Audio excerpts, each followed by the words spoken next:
কি ভাবছেন? নিজেকে খুব অসহায় লাগে, খুব টেনশন, খুব খারাপ অবস্থা, এগুলো মনে হয়? একটা কথা মনে রাখবেন, আল্লাহ তাআলা যা করে আমাদের ভালোর জন্য করে। আমি একটা এক্সাম্পল দিই আপনাদেরকে। আল্লাহ তাআলা আমাদের সব কিছু ভালোর জন্য কেন করে, তার একটা এক্সাম্পল দিই।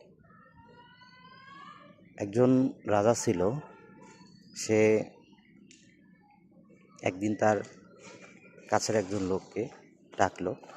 তো তিনি ছিলেন একটু মৌলবি টাইপের। তো ওনাকে বললেন যে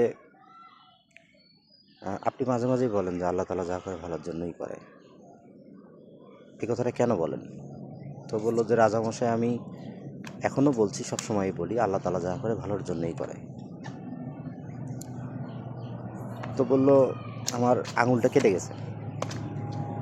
তো বললো, এটাও আল্লাহ তাআলা কোনো না কোনো ভালোর জন্য করেছে। তো রাজা তখন ক্ষেপে গেল, বলল যে ওনাকে বন্দি করো। তো বন্দি করার কয়েকদিন পরে উনি একটা শিকারে গেল। রাজা শিকারে যাওয়ার পর ওখানে কিছু লোকের মানে বন্য মানুষের কবলে পড়ে বন্দি হয়ে গেল রাজা।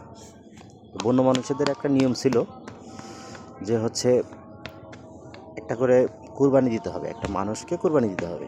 তো সেদিন রাজাকে পাইছে, ওরা তো আর রাজা টাজা বোঝে না, যাকে পাইছে তাকেই নিয়ে গেছে। নিয়ে যাওয়ার পরে কুরবানি দিবে। তো তখন কুরবানি দিতে গিয়ে দেখে হাত কাটা। তো হাত কাটা দেখে আর কুরবানি দিল না, রাজাকে ছেড়ে দিল। তো রাজা তখন আসছে আর ভাবছে যে ওই লোকটা ঠিকই বলেছিল, আমার কাছের যে লোকটা, মৌলবী লোকটা। কারণ আজকে যদি আমার হাত কাটা না থাকতো, তাহলে আজকে ওরা আমাকে কুরবানি দিয়ে দিত। তখন উনি দরবারে চলে গেল। দরবারে গিয়ে বলল যে ওই লোকটাকে জেলখানা থেকে নিয়ে আসো। নিয়ে আসার পরে তখন ওই লোকটাকে বললো, ঠিক আছে, আমি তোমার যুক্তি মেনে নিলাম বা তোমার কথা মেনে নিলাম যে আল্লাহ তাআলা যা করে ভালোর জন্যই করে। তো আমার আঙুল কাটা, আমি বেঁচে গেছি, এটা আল্লাহ তাআলা ভালোর জন্যই করছে, আমার আঙুলটা কেটে দিছে। তো তুমি এখন বলো, তোমাকে যে আমি জেলে দিলাম, এটা আল্লাহ তাআলা কী কারণে ভালো করলো? তো বললো, রাজামশাই দেখেন, আপনি যদি কোথাও যান, কোনো শিকারে যান বা কোথাও যান, কাকে সঙ্গে নিয়ে যান? তো বললো, আপনাকে।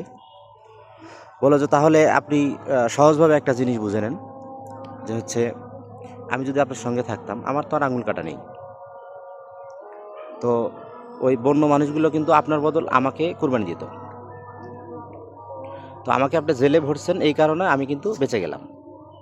তো আল্লাহ তাআলা এটা আমার জন্য ভালোর জন্য করলো। তো রাজামশাই শুনে খুব অবাক হয়ে গেল যে সত্যি আল্লাহ তাআলা ক্ষণিকের জন্য হয়তো আমাদের কিছু পরীক্ষা নেন বা কিছু জিনিস আমাদের কাছে মনে হয় যে এটা খারাপ করলো, কিন্তু আসলে আল্লাহ তাআলা যা কিছু করেন আমাদের ভালোর জন্য করেন।